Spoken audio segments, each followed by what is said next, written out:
Hello folks and welcome back. It's Sunday the 27th and the JJ Giltinan Mark Hurley is but moments away. The invitation race next Friday. How do you think all these crews, apart from Sebi Jarvan, are shaping up for this contest right now? I think, as you said, apart from Sebi Jarvan, that's Team 7 who've been the standout though, haven't they, the last few weeks.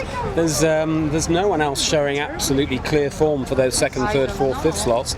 There's about 7 or 8 boats, aren't there, in truth, that are in the mix. But let's look at today. Very light airs, it's humid, it's about 27, 28 degrees here in Sydney.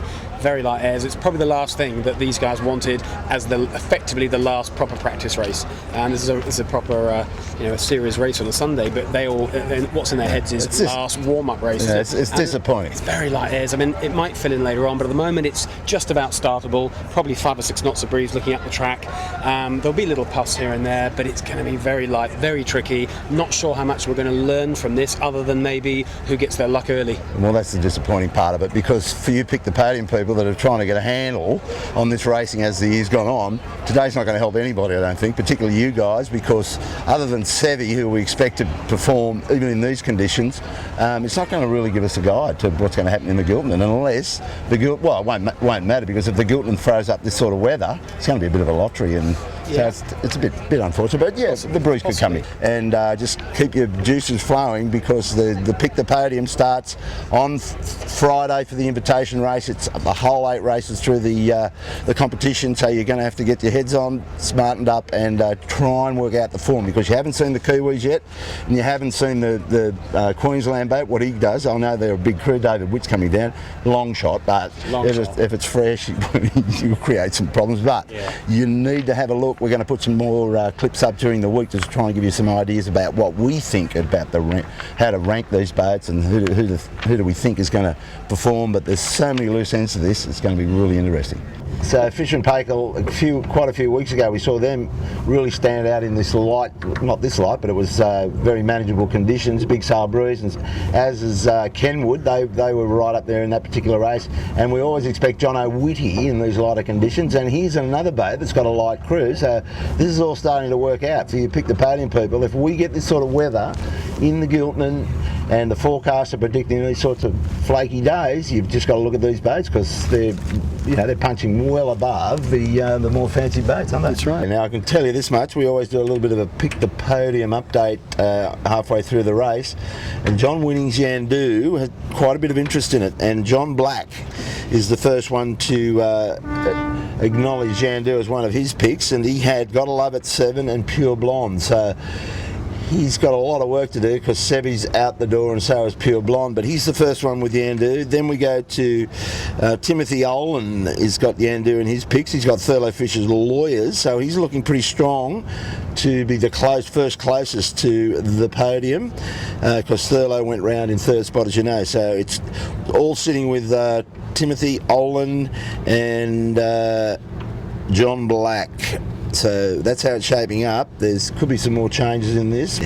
Well, Timothy Olin, as we were saying earlier, he's going to be the first closest today. I can't see Gotta Love at 7 getting into the mix today.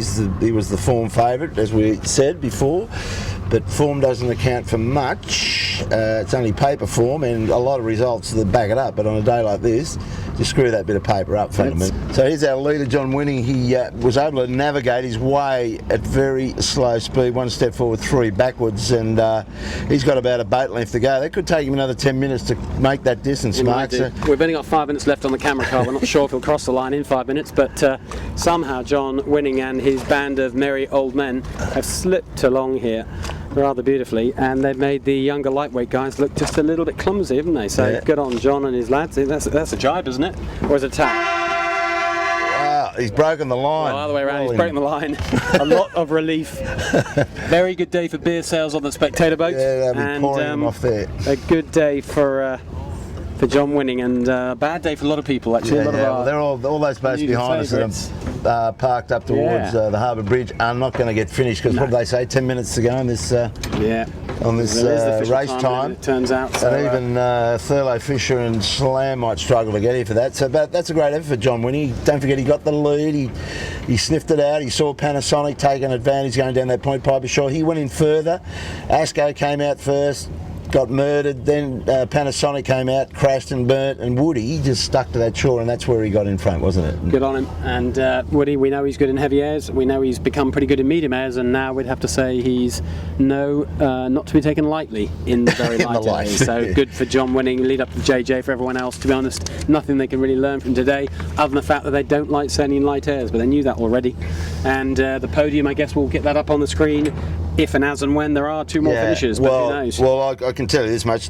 Timothy Olin has got the first closest entry in today, because he had Yandu and he had Thurlow Fisher Lawyers, and they're only about 100 metres from this finishing boat, and Slam is in that mix, but it doesn't matter because he's got 2 in his podium.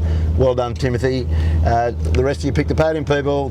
Just start concentrating and trying to work out some form out of even what you got out of this today.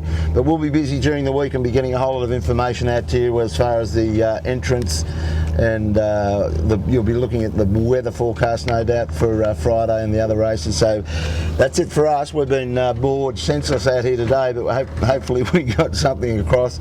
Thanks Mark Hurley, thanks Simon again for squeezing the trigger and just floating around the harbour. We'll see you here on Friday. Keep an eye out for all the information coming your way. Bye for now. What a feeling that must be, knowing you're on the last run and you've got that comfortable lead and you're going to get your name on the trophy. I've got to tell you, I think you'd agree that it's a real privilege to get out on the race course and chase them around like we do in this camera cat, just to watch how really good these crews work. You just don't, you can't appreciate that when you're not up close and personal. So I hope you've been enjoying the vision. You're travelling with some real champs here, and they're going to win this. They've only got about another 150 metres to travel, and the trophy's theirs. A lot of spectator boats lining up on this finish. As JJ is a huge event down here in Sydney. It's pretty big all around the world.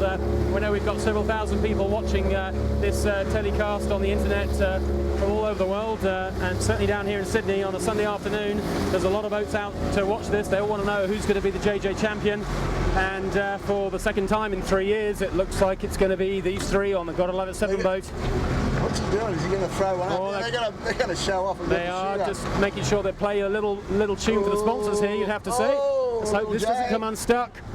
Oh my word, they might be regretting that decision. Nah, it's just the windward sheet was caught. He's the windward sheet, and they're going to come blasting through here with a kite.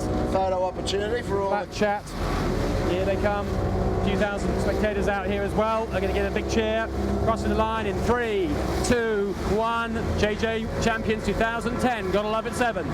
There's some happy boys. Deliriously happy. But it's never over to the fat lady's thing, so you just got to wait for the gun. So we're just going to hang around now. Sevy's done it. Well done.